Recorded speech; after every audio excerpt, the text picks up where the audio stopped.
ఏమిటో తెలిపే సాక్షి, క్రమమైన మార్గమేమిటో చూపే సాక్షి, ఉన్నదన్నట్టు చూపే సాక్షి, సత్య సాక్షి, ఉన్నదన్నట్టు చూపే సాక్షి, సత్య సాక్షి, సత్య సాక్షి, సత్య సాక్షి, సత్య సాక్షి, సత్య సాక్షి.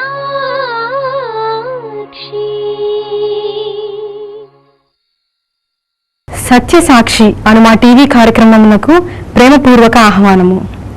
సత్య సాక్షి.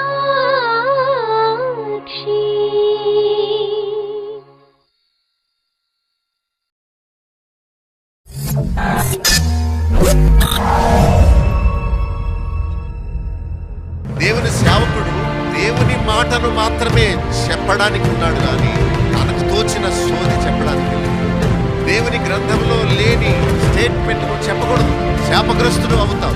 నాకున్న అనారోగ్యం పోవాలంటే దేవుడు నన్ను స్వస్థపరచాలి, మనుషులు కాదు, కొబ్బరి నూనె కాదు, గుడ్డ ముక్కలు కాదు, అయ్యగారి చెయ్యి కాదు.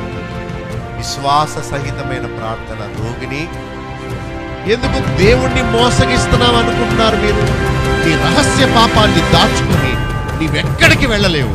మనుషుల నుండి తప్పించుకోగలవు కానీ దేవుడిని చెప్పుకుని నీవు చేసిన ప్రతి పని పరలోకమందున్న గ్రంథములో రాసి పెట్టాడు. You have no way to escape from the wrath of God, from the sight of God. You have lost the heaven, you have lost the love of God. నీకు తెలుసు పాస్టర్ గారు, నీకు తెలుసు మందిరం, నువ్వు చదువుకున్నావు బైబిల్ని, నీవు పాడావు ఎన్నో పాటల్ని, కానీ ఇస్కరియోతు యూదా లాంటి యుక్తితో నీవు జీవించావు. నీ పాపమే నిన్ను పట్టింది. ఈ సమయంలో ప్రభు వస్తే నీ పరిస్థితి ఏంటి? ఆ భయంకరమైన అగ్నిగుండం తప్పించుకోండి. ఈ లోకంలో మీరు నీతిమంతులుగా మార్చబడితేనే ఆ నీతి రాజ్యంలోకి వెళ్తారు. ఈ రాత్రి మీరు మారకపోతే ఒకవేళ మార్పు చెందే అవకాశం మీకు ఉండదేమో.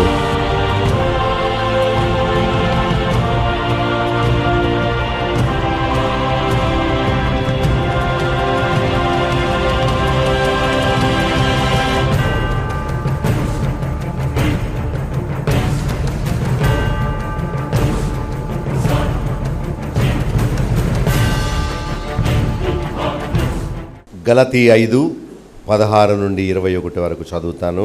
నేను చెప్పున్నదేమనగా, ఆత్మానుసారముగా నడుచుకొనిడి, అప్పుడు మీరు శరీరేచ్ఛను నెరవేర్చరు. శరీరము ఆత్మకును, ఆత్మ శరీరమునకును విరోధముగా అపేక్షించును. ఇవి ఒకదానికొకటి వ్యతిరేకముగా ఉన్నవి గనుక మీరేవి చేయ నిశ్చయింతురో వాటిని చేయకుందురు. మీరు ఆత్మ చేత నడిపించబడిన ఎడల ధర్మశాస్త్రమునకు లోనైన వారు కారు. శరీర కార్యములు స్పష్టమై ఉన్నవి. అవేవనగా జారత్వము, అపవిత్రత, కాముకత్వము, విగ్రహారాధన, అభిచారము, ద్వేషములు, కలహము, మత్సరములు, క్రోధములు, కక్షలు, భేదములు, విమతములు, అసూయలు, మత్తతలు, అల్లరితో కూడిన ఆటపాటలు మొదలైనవి.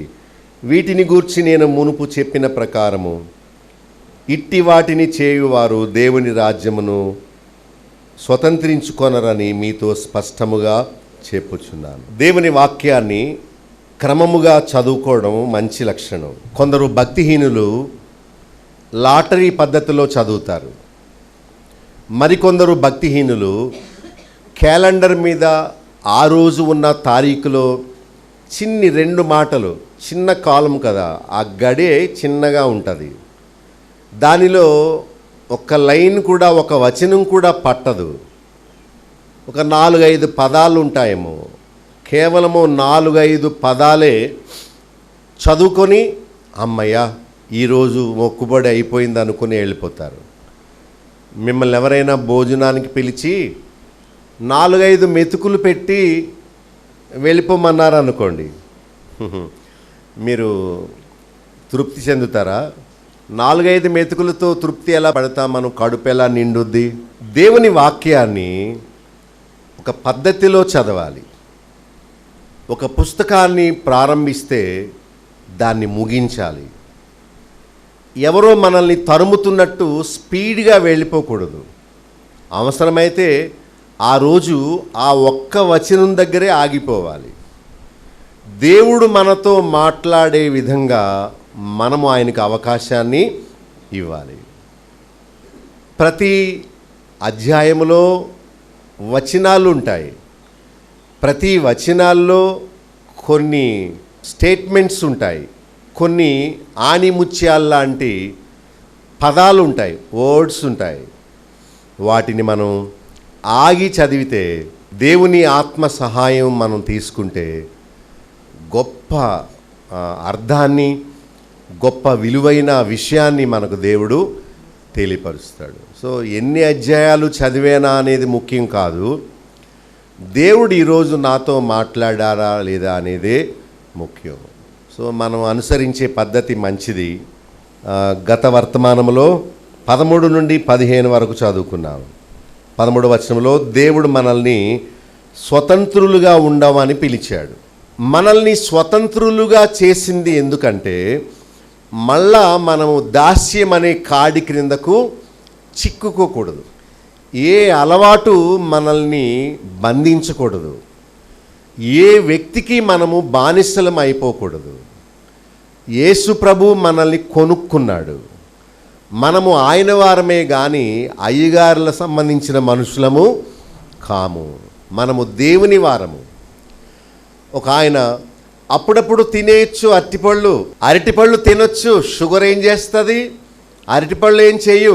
ఆయన రోజు తింటే ప్రమాదం, కానీ అప్పుడప్పుడు ఒక అరటిపండు నోట్లో వేసుకుంటే ఏం సమస్య కాదు. తినండి తినండి అంటున్నాడు. ఏదో తాగుబోతులు వాళ్ళు తాగుతూ పక్క వాళ్ళకి తాగించినట్టు. నేను అన్నాను, వద్దు వద్దు. ఒక మాట చెప్పాను, మీకు కూడా షుగర్ వ్యాధే కదా, మీరెందుకు తింటున్నారు అన్నాను. ఆ దేవుడికి ప్రార్థన చేసుకొని తినేయచ్చు అన్నాడు. నేను అన్నాను, ఈ శరీరాన్ని ఆయన కొనుక్కున్నాడు. తినకూడనిది తిని ఎవడైనను ఈ ఆలయమును పాడు చేస్తే దేవుడు వానిని పాడు చేస్తాడు. నేనన్నాను, మీరు స్వీట్ తిన్నారా, మీ జీవితంలో ఒకరోజు తరిగిపోద్ది అన్నాను. మరి తిన్నది ఎలా కక్కుతాడు? కొంచెం భయపడ్డాడు, అమ్మో ఇలా మాట్లాడుతున్నాడు ఏంటి ఈయన అని. అప్పుడు అన్నాడు, ఖచ్చితంగా ఉండడం మంచిదే కానీ నోరెలా కట్టుకుంటామండి అన్నాడు. నేను అన్నాను, ఎక్కువ కాలం బతకాలంటే పచ్చించేయి. ఎందుకంటే ఆయన మనలను కొనుక్కున్నాడు. ఫలాని పదార్థం మనకు హాని చేస్తుందని అనుకున్నప్పుడు దానిని తినకూడదు. తింటే మనకు ఆయుష్ తగ్గిపోద్ది. కొందరు అంటారు, నేను తినకుండా ఉండలేను అని. ఒక షుగర్ పేషెంట్ అయితే థమ్సప్ సీసా ఎత్తేస్తాడు రోజుకోటి. ఫుల్ షుగర్ 450 ఎప్పుడూ ఉంటుంది. కానీ రోజుకి ఆయనకి బయటికి వెళ్ళారంటే చాలు, కిల్లిగుడ్డ దగ్గర రాగడం, థమ్సప్ సీసా కొడుకు అని మొత్తం రేడియేటర్ కాలిపోద్దో ఏంటో, పొట్టలోకి చల్లనిది. కిడ్నీ రోగం ఎప్పుడో వచ్చేస్తుంది, చాలా ప్రమాదం. షుగర్ ఉన్నప్పుడు జాగ్రత్త తీసుకోకపోతే రేపొద్దున ఇంతంత పొడుగు సూదులు గుచ్చుతారు. డయాలసిస్ చేయడం మొదలు పెడితే ఇక దాని మీదనే ఆధారపడాల్సి వస్తుందని చెప్తాను. కానీ మనం మెలకుగా ఉండాలి. నేను త్రాగకుండా ఉండలేను, తినకుండా ఉండలేను, నేను వాళ్ళతో మాట్లాడకుండా ఉండలేను, నేను ఏది చేయొద్దనుకుంటానో దాన్నే చేసేస్తున్నాను, అలాంటి మాటలు ఎప్పుడు మనం మాట్లాడకూడదు. బానిసత్వములో ఉన్నవారే ఇలా వంగిపోయి ఉంటారు. క్రీస్తు ద్వారా స్వతంత్రులుగా చేయబడిన వారు ఏ కాడి కింద ఉండకూడదు, ఏ కులము కింద ఉండకూడదు, ఏ దురభ్యాసము క్రింద మనము ఉండకూడదు. మరికొందరు అంటారు, ఏంటోనండి నాకు వాక్యం వినాలనే ఆశ, కానీ నిద్ర వచ్చేస్తుందండి. ఏంటో ఇంటి దగ్గర రాదండి నిద్ర, మందిరంలో కూర్చోగానే వచ్చేస్తుందండి. ఏంటో నేను అసలు ఎంత కష్టంగా ఉంటుందండి బాబు అసలు అది ఆపుకోవడం. అంటే నీవు నిద్ర అనే బానిసత్వం కింద ఉన్నావన్నమాట. దాన్ని జయించాలంటే లేచి నిలబడాలి. అప్పుడు నిద్ర రాదు, నీవు నిద్రను ఆహ్వానిస్తున్నావన్నమాట. అప్పుడు వస్తుంది. అది నియంత్రించే గుణము మనలోనే ఉన్నది. అది ఏదైనా సరే, మనం ఎప్పుడు నేను ఫలానాది చేయకుండా ఉండలేకపోతున్నాను అనుకోకూడదు.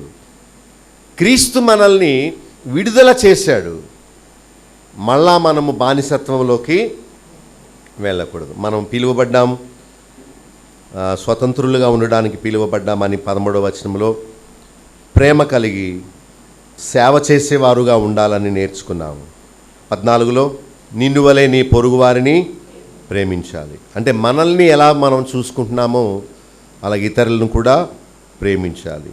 15వ వచనంలో ఒకరినొకడు ఖర్చుకొని భక్షించుకుంటే మీరు బొత్తిగా నశిస్తారు. మనం అలాంటి స్థితిలోకి రాకూడదు. ఇతరులకు మేలు చేయడానికి మనము ఆలోచించాలి. అయితే 16వ వచనము నుండి 21 వరకు ఏం చెప్తున్నాడంటే, మీరు ఆత్మానుసారులుగా నడుచుకుంటే శరీర ఇచ్ఛను నెరవేర్చరు. ఇక్కడ 2 రకాల మనుషులు ఉన్నారు. ఆత్మను అనుసరించి నడుచుకునేవారు ఒక రకం, రెండవ రకము శరీర ఇచ్ఛను అనుసరించి నడుచుకునేవారు. చెప్పండి ఎన్ని రకాలు?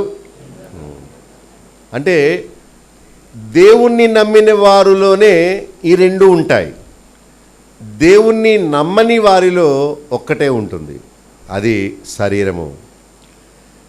యేసుక్రీస్తును మన రక్షకునిగా హృదయములో చేర్చుకున్నప్పుడు దేవుడు మనల్ని కడిగి పరిశుద్ధాత్మను మన హృదయంలోనికి పంపుతాడు. అప్పుడు మనము దేవుని ఆత్మ ద్వారా నూతన స్వభావాన్ని ధరించుకుంటాం.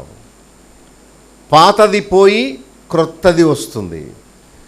దేవుని ఆత్మ మన హృదయంలోకి వచ్చినప్పటికీ మనము శరీరంలోనే ఉన్నాము గనుక శరీర ఇచ్ఛలు, శరీర కోరికలు మనలో పనిచేస్తూనే ఉంటాయి. ఎంతటి భక్తులైనా, ఎంతటి అనుభవము కలిగిన విశ్వాసులైనా తప్పక వాళ్ళల్లో శరీరము పనిచేస్తుంది. కొందరు అనుకుంటారు, నేను బాప్తిస్మం తీసుకున్నాను, చర్చికి వెళుతున్నాను, నేను మారిపోయాను, ఇక నేను పరిశుద్ధుండి అయిపోయాను అనుకుంటారు. ఒక కోణంలో ఆలోచిస్తే అది నిజమే. కానీ రక్షణ కార్యం అనేది మనము చనిపోయే వరకు పూర్తి అవ్వదు. పాప శిక్ష నుండి, శాపము నుండి మనము రక్షణ పొందాము. అయితే దినదినము పాపము యొక్క శక్తి నుండి, అయస్కాంతపు శక్తి నుండి దినదినము రక్షణ పొందాలి. ఒకరోజు పాప లోకము నుండి, పాప శరీరములో నుండి మనము బయటకు వచ్చేసేయాలి. అదే అంతిమ రక్షణ. సో యేసు ప్రభుని నమ్మని వారికి దేవుని ఆత్మ ఉండడు గనుక వాళ్ళల్లో పోరాటమే ఉండదు. యేసు ప్రభువును నమ్మిన వారి హృదయంలోనికి దేవుని ఆత్మ వచ్చి ఉంటాడు గనుక వాళ్ళు తప్పు చేసినప్పుడు దేవుని ఆత్మ వద్దు వద్దు అని చెప్తాడు. ఒకళ్ళ హృదయంలో తప్పు చేస్తున్నాననే భావము లేదు అంటే వాళ్ళలో దేవుని ఆత్మే లేడు. ఇప్పుడు మనందరం మానవులమే, శరీరములో ఉన్నాం గనుక తప్పక తప్పులు చేస్తాం. మనం ఇంకా పరిపూర్ణులం కాలేదు, నాతో సహా అందరం. కానీ నిన్న ఉన్న బలహీనత ఈరోజు ఉండకూడదు. నిన్న ఉన్న అబద్ధాలు ఈ రోజులో ఉండకూడదు. ఈరోజు ఉన్న బలహీనతలు రేపు ఉండకూడదు. ఒక పిల్లవాడు ఎలా ఎదుగుతాడో అలాగే మనం ఆత్మీయంగా ఎదిగే కొలది పిల్లవాని చేష్టలు మానివేయాలి. చిన్నపిల్లలకు ఏమీ తెలీదు, కానీ వాళ్ళు పెద్దవాళ్ళు అయినప్పుడు మెలకువగా ఉంటారు. చిన్నపిల్లలకి ఫోన్ ఇచ్చామనుకోండి, దాన్ని వాళ్ళు పోగొట్టుకుంటారు. అయితే పెద్దవాళ్ళు పోగొట్టుకోరే. ఒకసారి నా సెల్ ఫోను నా చేతిలోంచి పడిపోయింది. అప్పుడే కవర్ తీసేసాను. కొత్త కవర్ వేసుకుందాం అనుకున్నాను, కానీ అలా పట్టుకుంటే సన్నగా, తేలిగ్గా, చక్కగా, కొత్తగా అనిపించింది. కొంతకాలం ఇలా వాడదాంలే అని అనుకున్నాను. మా అమ్మాయి చెప్పింది, అలా వాడకండి, దానిపైన గ్లాస్ కూడా లేదు, పగిలిపోద్ది అంటే నేను అన్నాను, నా చేతిలోంచి ఏది జారదు, నేను చాలా జాగ్రత్తగా ఉంటాను అన్నాను. అనుకొని బయటకు వచ్చాను. ఎవరో వచ్చారు, మాట్లాడుతున్నాను, కారు ఎక్కాలి. ఇక ఆ బైబిల్తో పాటు ఫోన్ పట్టుకున్నాను. నాకు తెలియకుండానే అది జారిపోయి కింద పడి రాయి మీద పడిపోయి పగిలిపోయింది. నేను అయ్యో ఏంటి ఇలా చేశాను, అజ్ఞానంగా ప్రవర్తించి మంచి ఫోను పాడు చేసుకున్నాను. కానీ అనుకున్నాను, వెంటనే కవర్ వేశాను. నేను అనుకున్నాను అప్పుడప్పుడు పొరపాట్లు జరగడం సహజమే, కానీ ఇంకెప్పుడు జారకూడదు ఫోను అని నాతో నేను చెప్పుకున్నాను. కానీ పిల్లకాయలు కుర్రగాళ్ళు ఉంటారు, వాళ్ళ చేతిలో రోజుకోసారి పడిపోద్ది ఫోను. ఎందుకంటే వాళ్ళ పిల్లలు వాళ్ళ సొంత డబ్బుతో వాళ్ళు కొనుక్కుంటే అమ్మో ఇది పగిలిపోతే మళ్ళా కొనుక్కోలేనేమో అని భయం ఉంటుంది. డాడీ డబ్బుతో కొనుక్కున్నారు కనుక అది పడిపోతే ఆయన కొనిస్తాడనే చులకన, డాడీ ఉన్నారు కదా ఆయన కొనిస్తాడులే అని అనుకుంటారు కనుక పారేస్తారు. వయసును బట్టి జ్ఞానం వస్తుంది. చిన్నపిల్లలకి అన్ని విషయాలు తెలీదు, వాళ్ళు చాలా సులువుగా మోసంలో పడిపోతారు. అయితే వయసు వచ్చే కొలది మనం ఎంతో మెలకుగా ఉంటాం, పాపములో పడిపోకుండా మనల్ని మనం జాగ్రత్త తీసుకుంటాం. శరీర ఇచ్ఛ వేరు, ఆత్మ ఇచ్ఛ వేరు. శరీరం ఎప్పుడు చెడుగే కోరుకుంటుంది, ఆత్మ ఎప్పుడు దాన్ని సరిచేస్తూ ఉంటాడు. దేవుని నమ్మిన మనలో తెల్ల కుక్క నల్ల కుక్క అని రెండు ఉంటాయి. తెల్ల కుక్క అంటే పరిశుద్ధాత్మ, నల్ల కుక్క అంటే మన ఆత్మ లేక సాతాను ఆత్మ లేక శరీరము. ఎప్పుడు మంచికి విరోధంగానే పనిచేస్తూ ఉంటుంది శరీరం. ఆత్మ ఎప్పుడు ఆ శరీరానికి విరోధంగా పనిచేస్తుంది. చూడండి 17వ వచనంలో, శరీరము ఆత్మకు, ఆత్మ శరీరమునకు విరోధముగా అపేక్షిస్తుంది. వాటి కోరికలే వేరు. అపేక్ష అంటే ఏంటి? కోరిక. శరీర కోరిక వేరు, ఆత్మ కోరిక అంటే ఆత్మ అంటే మన ఆత్మ కాదు, దేవుని ఆత్మ. ఇవి ఒకదానికొకటి వ్యతిరేకంగా ఉన్నాయి అని.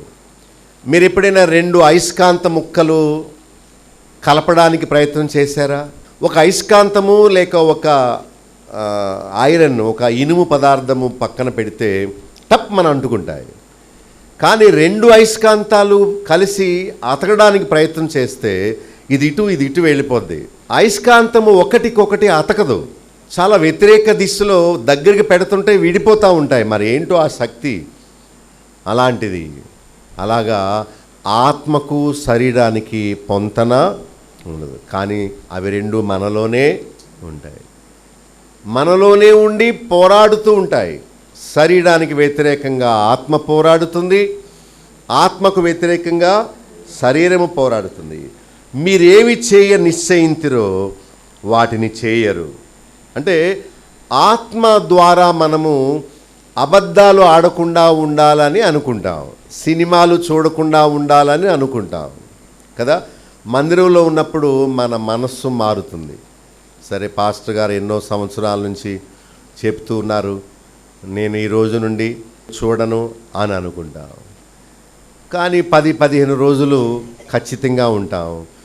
మళ్ళా ఛానల్ మార్చగానే కామెడీ సీన్ ఏదైనా వచ్చిందనుకోండి, చూడాలనిపిస్తుంది. ఏదో అనుకోకుండా చూస్తున్నారు, ఏదో వార్తలు అవగానే సినిమా ఒక క్లిప్ ఒకటి వేసాడు, అనుకోకుండా ఇది అయిపోయాక వార్తలు వస్తాయలే అని ఏదో చూడడం వేరు. పూర్తిగా కావాలని సినిమా అయిపోయే వరకు ఎప్పుడు వస్తుందా అని చూసి అవన్నీ నేర్చుకోవడం వేరు. సో మనం తీసుకున్న నిర్ణయంలో మనం త్వరగా తొలగిపోతాం. దానికి కారణం ఏంటంటే మనం శరీరంలో ఉన్నాం. యోబు అనుకున్నాడట, నేను పెద్దవాడిని అయ్యాను, కన్యకను వ్యభిచార దృష్టితో చూడను అనుకున్నాడట యోబు. అనుకొని తన గ్రంథంలో రాస్తున్నాడు, నేను దేవునికి మాటిచ్చాను కన్యకను వ్యభిచార దృష్టితో చూడనని, కన్యక ఎదురైనప్పుడు నేను అలా చెయ్యను అని చెప్తున్నాడు. అంటే దేవుని బిడ్డలకు మాత్రమే ఈ కాన్షియన్స్ ఉంటుంది, ఈ జ్ఞానం ఉంటుంది. నిండా ములిగిన వాడుకు చలి ఏంటని దేవుణ్ణి ఎరుగని వారికి పాపము నీతి తారతమ్యం తెలీదు. దేవుణ్ణి నమ్ముకున్న వారికే బైబిల్ ద్వారా ఏది పాపమో ఏది చెడుగో అనేది వారికి తెలుస్తుంది. సో దేవుణ్ణి నమ్ముకున్నాక మనము కావాలని పాపం చెయ్యం, కొన్నిసార్లు ప్రమాదవశాత్తు పాపం చేస్తాం, శోధించబడతాం, ఒప్పించబడతాం, తొలగిపోతాం. ఎవరైనా నడుస్తూ నడుస్తూ పడిపోవాలని అనుకుంటారా? ఎవరు అనుకోరు. కానీ ఒకసారి గొయ్య వచ్చి కాలు మడతపడి పడిపోతాం. పడాలని పడము, కానీ ప్రమాదవశాత్తు పడిపోతాం. కానీ ఎవరిదైనా సహాయం తీసుకొని పడి ఉన్న చోటు నుండి మనము లేస్తాం. పౌలు అదే అంటున్నాడు, ఏదో నిశ్చయించుకున్నాను కానీ అలా నేను చేయడం లేదు. ఈ శరీరము నన్ను మంచి చేయనివ్వదు. 18లో అయితే ఆత్మచేత నడిపించబడితే శరీర ఇచ్ఛకు లేక ధర్మశాస్త్రమునకు లోనైన వారు కారు అంటున్నాడు. శరీరానికి చాలా ఇచ్ఛలు ఉంటాయి, కోరికలు ఉంటాయి. అయితే శరీర ఇచ్ఛ ప్రకారం మనం జీవిస్తే మనము నశించిపోతాం. శరీరము కోరేదంతా చెడుగే, పాపమే, లోకమే. అది చెప్పినట్టు మనం చేయకూడదు అని మనం వాక్యం ద్వారా వింటున్నాం. దాని నుండి మనకు విజయం కావాలంటే ఆత్మను అనుసరించి నడుచుకోవాలి అని.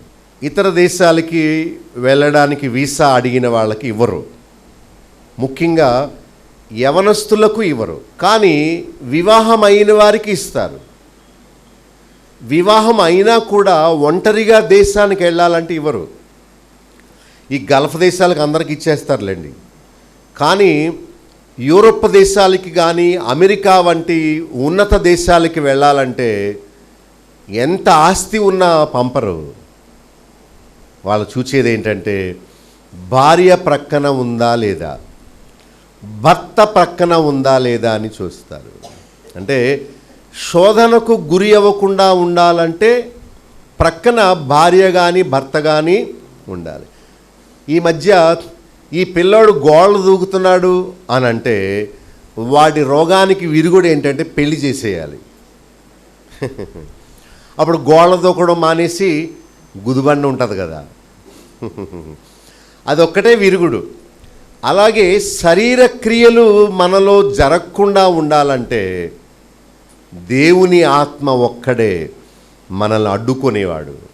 ఎందుకంటే దేవుడు తన పరిశుద్ధాత్మ ద్వారా మనల్ని అదుపు చేస్తాడు. పాపము చేయకుండా వాక్యాన్ని మనకు గుర్తు చేస్తాడు. దేవుని ఆత్మ మనల్ని పడవేయుడు కానీ, విలవిల కొట్టుకునేలా చేయుడు కానీ, భాషలు మాట్లాడేలా చేయడు కానీ, అల్లరి చేయించడు కానీ, పాపము చేయకుండా మనల్ని కాపాడుతాడు. అదే బైబిల్ చెప్తుంది.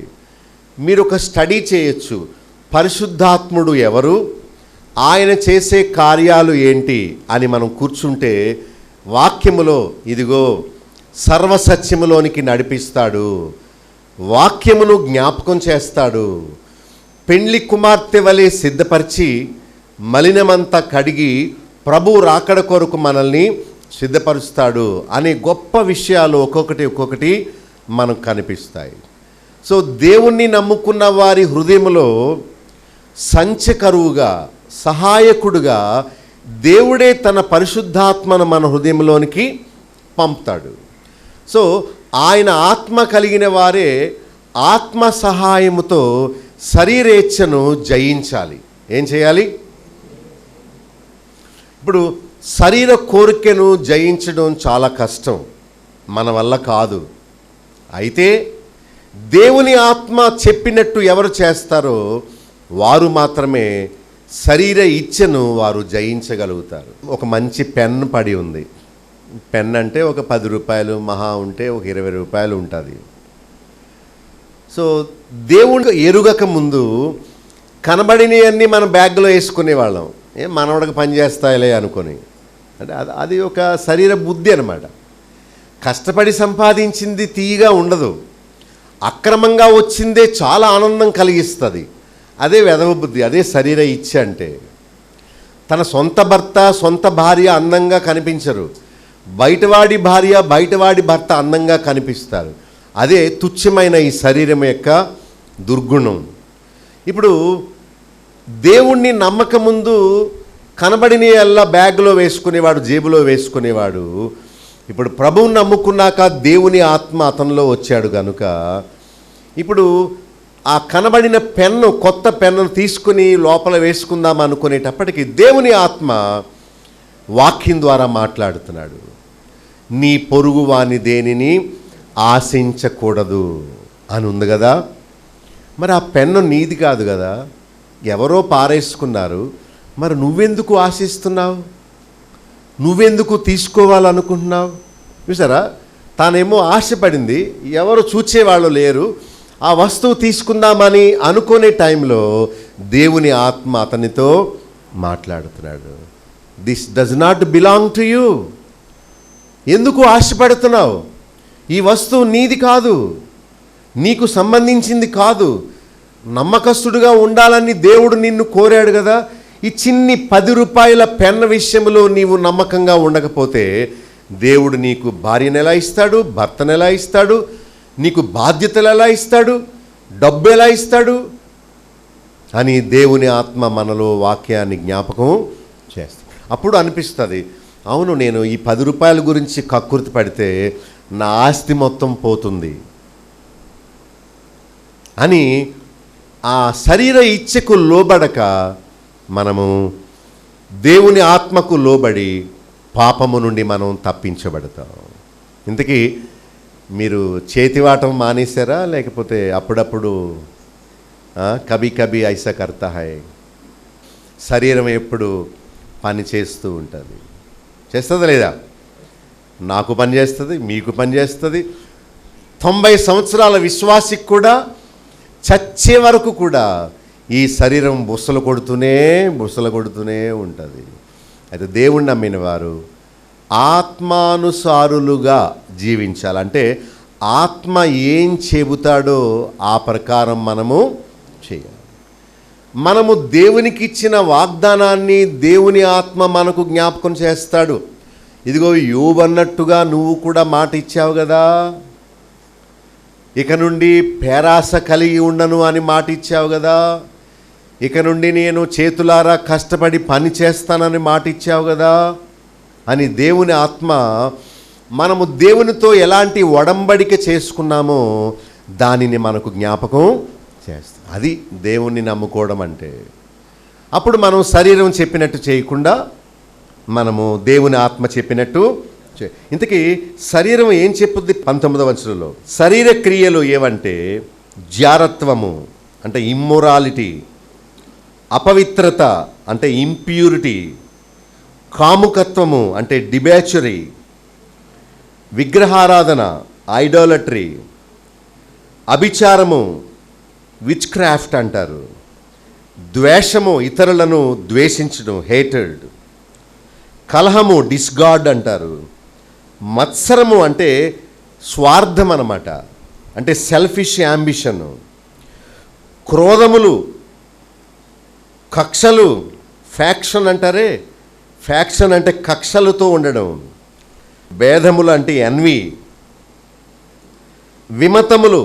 విమతములు అంటే త్రాగుబోతుతనం, అసూయలు ఆర్జీస్ అంటారు, మమతలు అల్లరితో కూడిన ఆటపాటలు. ఇవండి శరీర క్రియలు. ఎన్ని వచ్చినాయి? మొత్తం 15 శరీర క్రియలు ఉన్నాయట. 21 చూడండి, అందరూ చదవండి. ఇట్టి వాటిని చేయువారు దేవుని రాజ్యమును స్వతంత్రించుకొనరు. ఇది స్పష్టము. చెప్పండి, ఏది స్పష్టము? ఇలాంటివి చేసేవారికి దేవుని రాజ్యము ఉండదు. చాలా ఖచ్చితం. ఇలాంటివి మనం చేయకుండా ఉండునట్లు దేవుని పరిశుద్ధాత్ముడు మనకు దోహదపడతాడు, సహాయం చేస్తాడు. ఇలాంటివి చేశారా, దేవుని రాజ్యములోకి ప్రవేశిస్తాననే ఆశను వదులుకోవాలి. తగిన కాలమందు వివాహం చేసుకోవాలి. తద్వారా మనము దారి తప్పకుండా ఉంటాము. తల్లిదండ్రులు వారి బిడ్డలకు తగిన కాలమందు వివాహాన్ని జరిపించాలి. అప్పుడు వారు తప్పు చేయకుండా ఉంటారు. ఒక సహోదరి బాగా ఏడుస్తున్నారు. వాళ్ళ కుమార్తె చేసిన పొరపాటు వల్ల ఎంతగా కృంగిపోయి బాధపడుతుందో. నిజమే.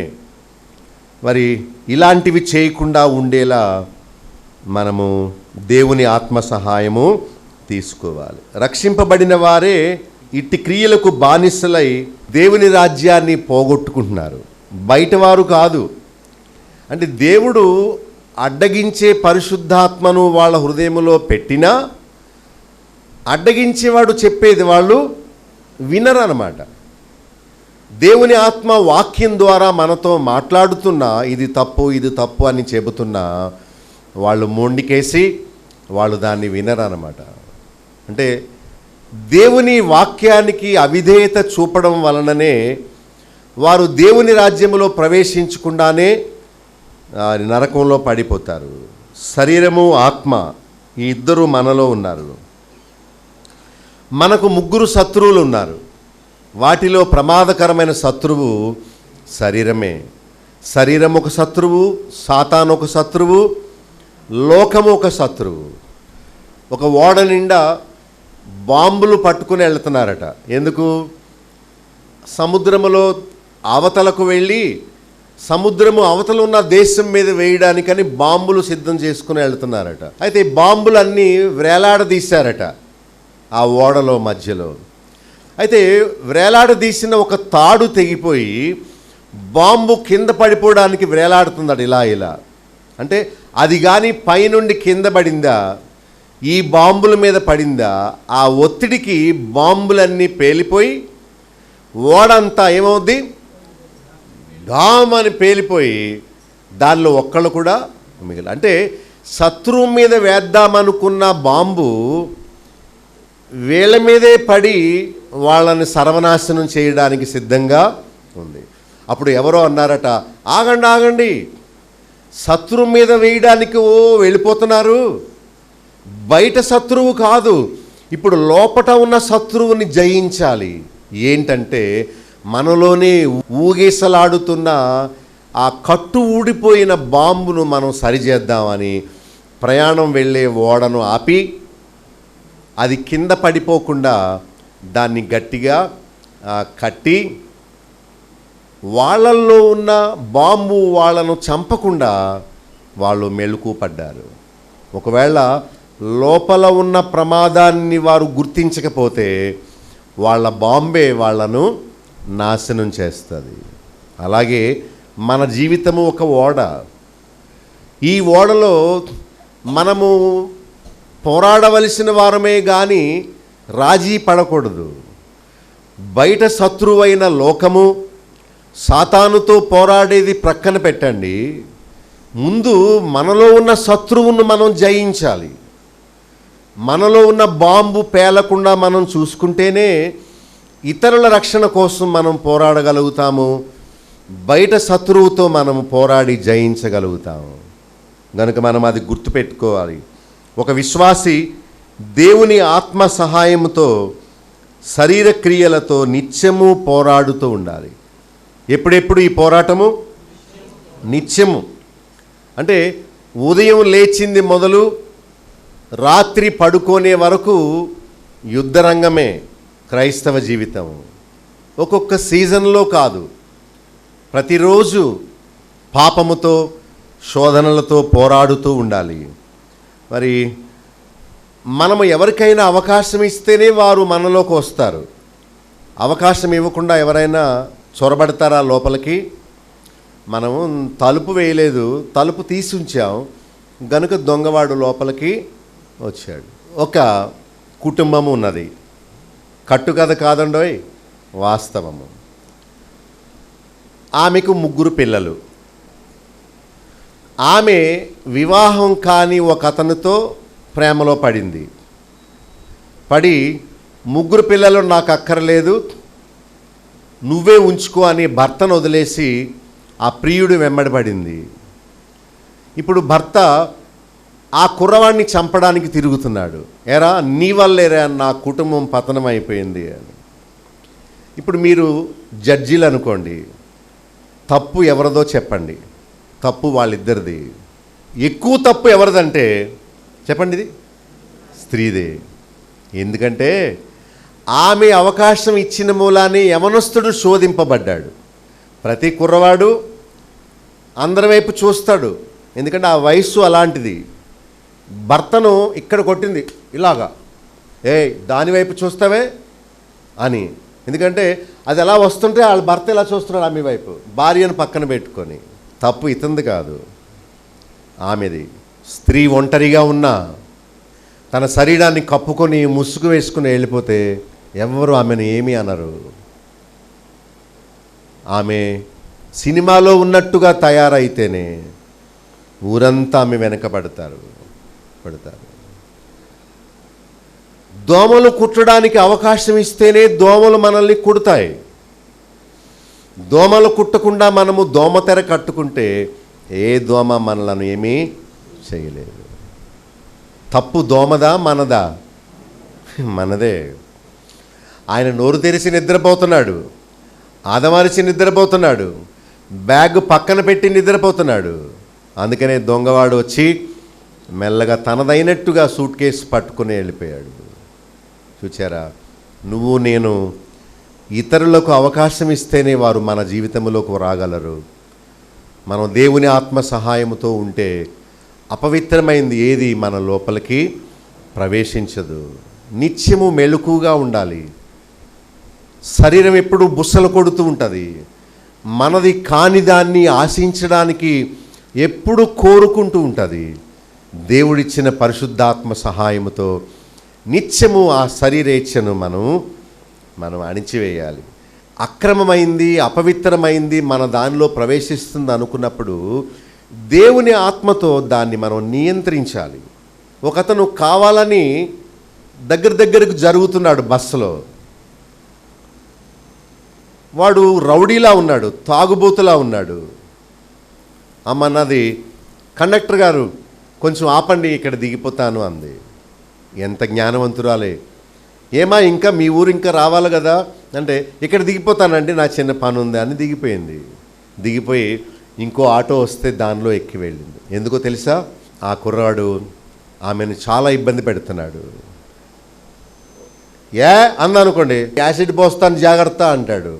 ఆమె జ్ఞానంగా ఏం చేసిందంటే ఆ శోధన తప్పించుకోవడానికి కొద్దిసేపు ఎండలో నిలబడింది. కానీ ఆ తర్వాత ఆటో వస్తూ కిక్కిరిసి తన గమ్యానికి క్షేమంగా చేరింది. నీ జీవితం నీ చేతిలో ఉంది, నా జీవితం నా చేతిలో ఉంది.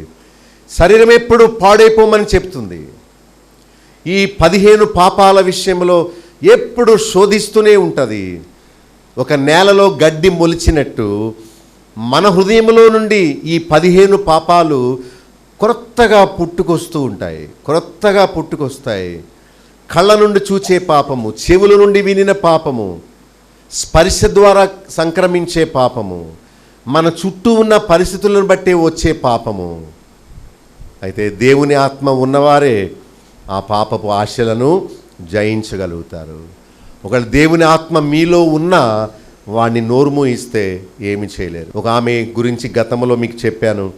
ఎప్పుడు అద్దం చూసుకుంటూ లిప్స్టిక్స్ రాసుకుంటుంది. లిప్స్ స్టిక్ అంట. లిప్స్ అంటే పెదవులు, లిప్స్టిక్ అంటే పెదవులకు రాసుకునే కనికి అన్నమాట. ఇలా చూసుకుంటుంటే వెనక నుండి ప్రభు వచ్చి అన్నాడట, అమ్మా ఎక్కడికి వెళ్తున్నావు? ఎందుకు అలా నీవు రోగ్గా తయారయ్యావు? వద్దు, లోకం మంచిది కాదు. నీవు అలాంటి డ్రెస్ వేసుకున్నావంటే లోకమంతా నీ వెనక పడుతుంది. అలా తయారవద్దు, శరీరం అలా చూపించుకోవద్దు, నీ కాళ్ళు చేతులు కప్పుకో, వద్దు, వెళ్ళొద్దు అని చెప్తున్నాడు. అప్పుడు అద్దం అక్కడ పెట్టి ఆమె వెళ్ళి, ఏంటి నా జోలికి ఎందుకు వస్తున్నావు, నీవు వెళ్ళి కూర్చో అని ఆ ప్రభువుని తీసుకెళ్ళి ఆ సోఫా మీద కూర్చోబెట్టిందట. లేవద్దు అందట. మళ్ళా ఫోన్లో మాట్లాడుతూ అద్దంలో ఇలాగంటూ ఇలా అంటుందట. అప్పుడు మళ్ళా ప్రభువు వచ్చాడు. ఈమెనుకుందట, ఈయన్ని మామూలుగా వదిలితే నన్ను వెళ్ళనిచ్చేలా లేడు అనుకొని, నిన్ను ఇలా కాదు ఆగాని ఆ అద్దం సెల్ ఫోన్ పక్కన పెట్టేసి ఏం చేస్తుంది, 3 మేకులు తీసుకుందట, ఒక సుత్తి తీసుకుందట. ప్రభువుని పట్టుకొని ఇలా పెట్టి చెయ్య ఆ గోడకేసిందట, ఇలా ఈ చెయ్యి పెట్టి ఈ గోడకేసిందట. ఒక కాలు మీద ఒక కాలు పెట్టి అక్కడ పెద్ద మేకు కాళ్ళకి, నేను వచ్చే వరకు ఇక్కడే ఉండు, ఎప్పుడు నా దగ్గరికి వచ్చి వద్దని చెప్పొద్దు అని ఆయనను సిలువ వేసి వెళ్ళిపోయిందట. ఆ రోజే ఆమెకు ఎయిడ్స్ వ్యాధి అంటుకుందట. హోగయా, జీవితం పూర్తి అయిపోయింది. దేవుడు చెప్పినప్పుడు వినలేదు అంటే పరిశుద్ధాత్ముడు మనలో ఉండి వద్దు వద్దు అని చెప్తుంటాడు. అయితే ఆ మెల్లని స్వరాన్ని మనం వినకుండా త్రోసిపుచ్చామా, ఇక మనల్ని అడ్డుకునే వాళ్ళు ఎవరు ఉండరు. తల్లిదండ్రులు లేని పిల్లలు చెడిపోతారు ఎక్కువ శాతం. హాస్టల్లో చదువుకునే పిల్లలు పాడైపోతారు ఎక్కువ శాతం. ఒంటరిగా ఉన్న పిల్లలు పాడైపోతారు. కారణం ఏంటంటే వాళ్ళకు భయం చెప్పేవాళ్ళు ఉండరు.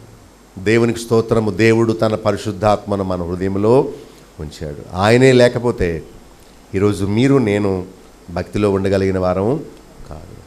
కానీ ఆయనకి మనం అధికారం ఇవ్వాలి.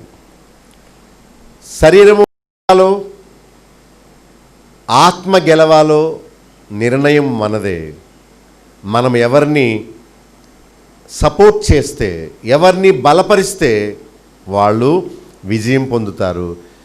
గతంలో మనం శరీరాన్ని బలపరిచి అపజయం పొంది ఇదిగో దేవుని శిక్షను అనుభవిస్తున్నాం. ఇక నుండైనా దేవుని ఆత్మ చెప్పినట్టు, దేవుని వాక్యం చెప్పినట్టు జీవిద్దాం.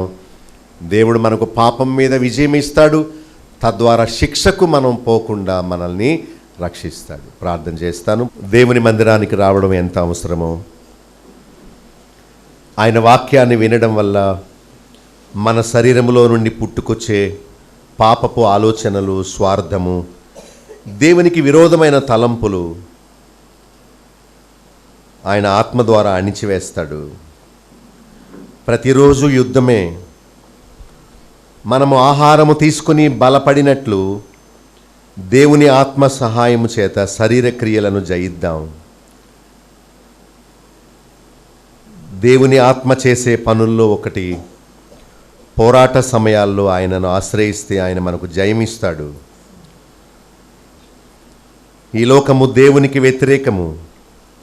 దాన్ని ప్రేమిస్తే దేవుని ప్రేమ మనలో ఉండదు. దేవుని ఆత్మ వ్యాధి నిరోధక శక్తి లాంటిది. ఆయన బలంతో మనం పాపముతో పోరాడదాం. పౌలు జీవితమే ఒక సాక్ష్యం. దేవుడు మనకు బలమైన యుద్ధోపకరణాలు ఇచ్చాడు. వాటి సహాయముతో శోధన జయిద్దాం. ఓ ప్రియమైన సహోదరుడా, సహోదరి, నీవు కళ్ళు మూసుకొని ప్రార్థన చేసుకునేటప్పుడు, దేవా, నీ ఆత్మ సహాయముతో పాపమును దాని ఆశను జయించడానికి నాకు సహాయం చేయండి. పాపం వలన మరణమని చెప్పారు. నేనెప్పుడు ఇలాంటి పాపాలు చెయ్యను. నన్ను క్షమించండి, నూతన వ్యక్తిగా చెయ్యండి అని ప్రార్థన చేసుకోండి.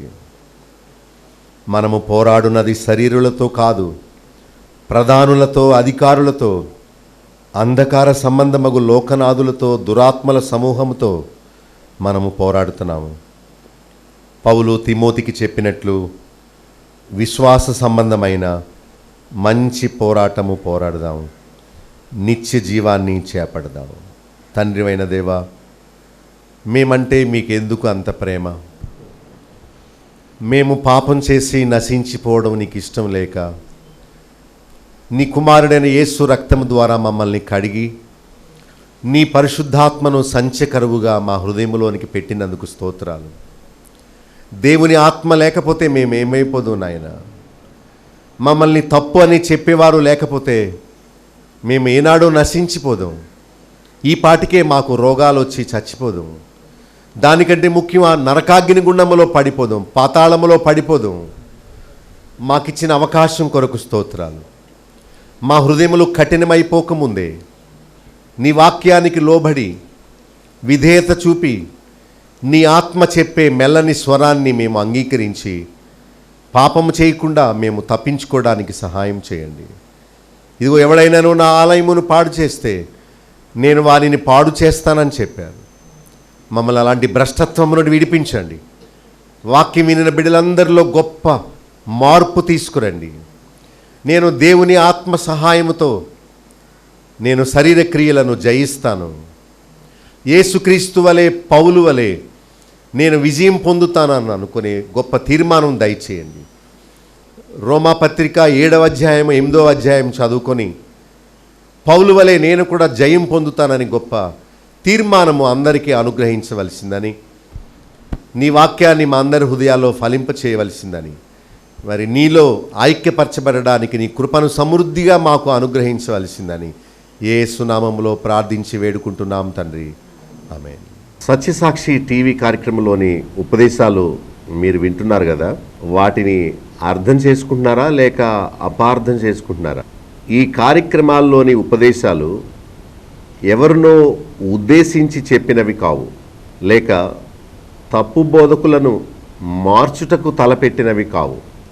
సామాన్య ప్రజలకు ప్రభువు భక్తిని, యథార్థమైన క్రైస్తవ జీవితాన్ని నేర్పించి అబద్ధ బోధకుల ఉచ్చు నుండి వారిని తప్పించే ప్రయత్నమే. ఈ కార్యక్రమంలో మీరు వినే సత్యాలకు మీరు సమ్మతిస్తే నాతో చేతులు కలపొచ్చు. రండి, సత్య సాక్షులుగా రోషంగా జీవించి పడిపోయిన క్రైస్తవ సమాజాన్ని పునర్నిర్మిద్దాం. మీకు తల ఎత్తే ప్రశ్నలు లేక ఈ విషయమై మీకున్న అభిప్రాయాలు నేరుగా నాతో పంచుకోవచ్చు. నాకు ఫోన్ చేయండి, మీకు వచ్చే ప్రశ్నలకు నేను సమాధానం చెప్తాను. నా ఫోన్ నెంబర్ 9440111250. మరొకసారి చెప్తాను, 9440111250. ఈ నెంబర్కి ఎప్పుడైనా ఫోన్ చేయొచ్చు. అనారోగ్యాల గురించి, ఆర్థిక ఇబ్బందుల గురించి, మరేవో సమస్యల గురించి కాక క్రైస్తవ సిద్ధాంతాలు, తప్పు బోధలను గురించి నాకు ఫోన్ చేయండి. మీతో తప్పక నేను సమయం తీసుకొని ఆ విషయమై చర్చించి సత్యమును గురించి మంచి అవగాహన నేను మీకు ఇవ్వడానికి ప్రయత్నం చేస్తాను. ఇవేవో క్రొత్త విషయాలు కాదు. బైబిల్ తెరిచి చూడండి, పలానా అధ్యాయములో పలానా వచనములో దేవుడు ఏం చెప్తున్నాడో చూడండి అని మీకు చూపించే ప్రయత్నమే కానీ క్రొత్త బోధ లేక ఎవరినో విమర్శించే పని కాదు సుమా. సత్యాన్ని మీకు తేటపరిచే పనే సత్యసాక్షిగా నేను మీకు అందిస్తున్నాను. మీరు కూడా నా వలె సత్యము గూర్చిన రోషము కలిగిన వారా అయితే నాతో చేతులు కలపొచ్చు. మనందరము సత్యసాక్షులుగా ఈ లోకంలో నిలబడి తప్పు బోధలకు, తప్పు బోధకులకు ఒక సింహ స్వప్నముగా నిలబడి ప్రజలను లేక క్రైస్తవ సమాజాన్ని సరి అయిన మార్గంలో నడిపిద్దాం. ప్రతిరోజు గంట సేపు ప్రసారమయ్యే ఈ వినూత్నమైన కార్యక్రమాల గురించి మీ స్నేహితులకు, మీ బంధువులకు చెప్పండి. సత్య అసత్యాల గురించి చర్చించండి. సత్యం కోసం నిర్భయంగా ముందుకు రండి. చేతులు కలపండి. క్రొత్త సమాజాన్ని నిర్మిద్దాం. ప్రజలను తప్పు బోధల నుండి, తప్పు మార్గాల నుండి, వేషధారణ నుండి, నామకార్థ భక్తి నుండి తప్పించి రక్షణ, మారు మనసు, పరిశుద్ధ జీవితంలోనికి నడిపిద్దాం. సత్యసాక్షి.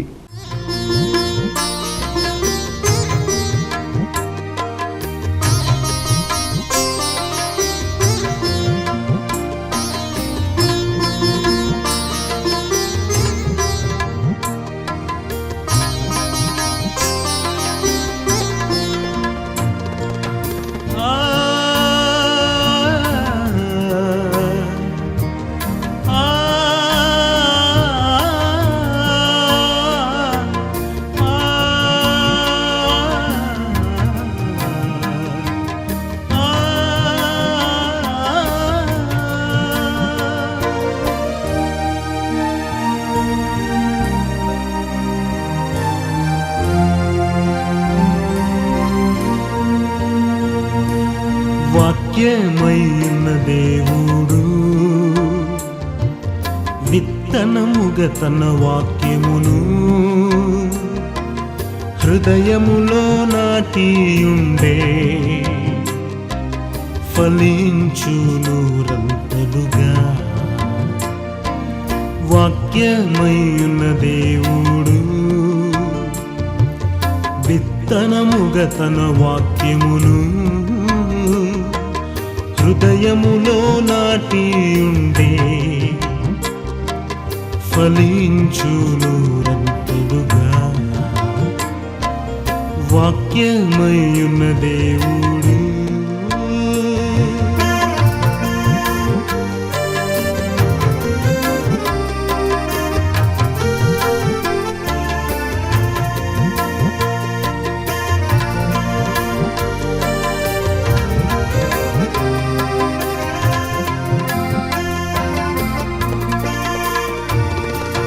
త్రోవ ప్రక్కను పడిన వాక్యమను విత్తనములు పక్షులు వాటిని తినివేసెన్.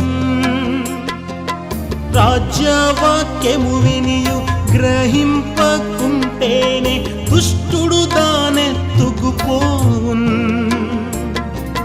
త్రోవ ప్రక్కను పడిన వాక్యమను విత్తనములు పక్షులు వాటిని తినివేసెన్. రాజ్యవాక్యము వినియు గ్రహింపకుంటేనే దుష్టుడు దానెత్తుకుపోవున్. వాక్యమయ్యున్న దేవుడు విత్తనముగా తన వాక్యమును హృదయములో నాటియుండే ఫలించును రంతలుగా. వాక్యమయ్యున్న దేవుడు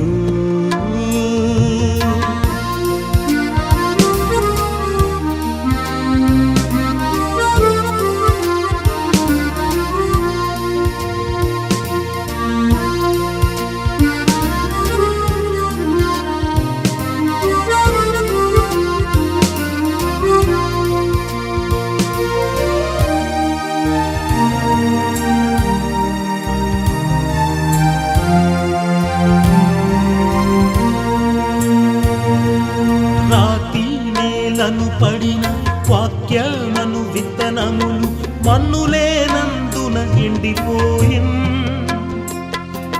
విని అంగీకరించి శ్రమహింసలొచ్చినప్పుడు శోధనలో తప్పిపోయెదరు. రాతి నేలను పడిన వాక్యమను విత్తనములు మన్నులేనందున ఎండిపోయన్. విని అంగీకరించి శ్రమహింసలొచ్చినప్పుడు శోధనలో తప్పిపోయెదరు. వాక్యమయ్యున్న దేవుడు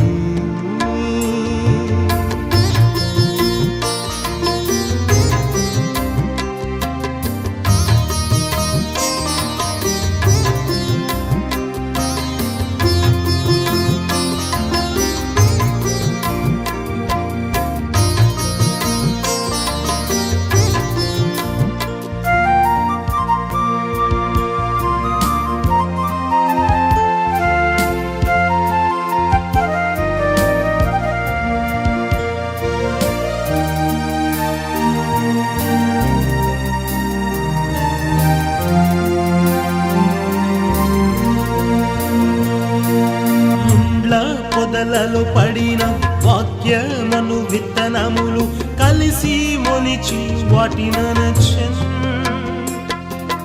ఐహిక విచారముతో ధనమోసములలో అణిగి నిష్ఫలులగుదురు. ముండ్ల పొదలలో పడిన వాక్యమను విత్తనములు కలిసి మొలిచి వాటిననచెన్.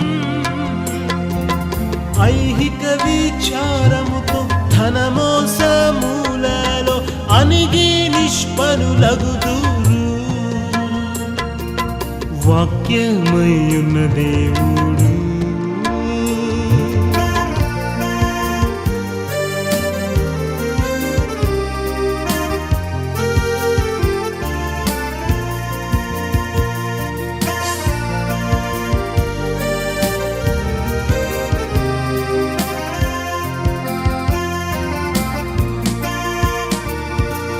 మంచి నేలను పడిన వాక్యమును విత్తనములు మొలిచి బహుగా ఫలించెను. మంచి మనసుతోను వాక్యమును విని ఉంటే నూరంతలుగా ఫలించెదరు.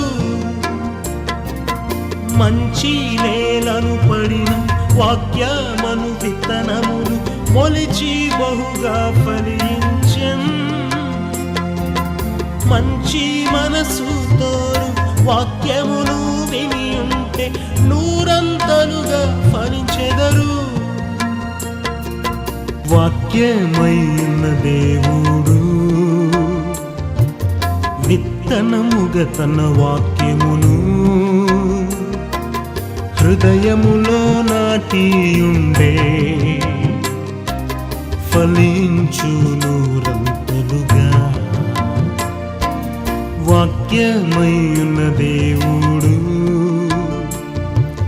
విత్తనముగా తన వాక్యమును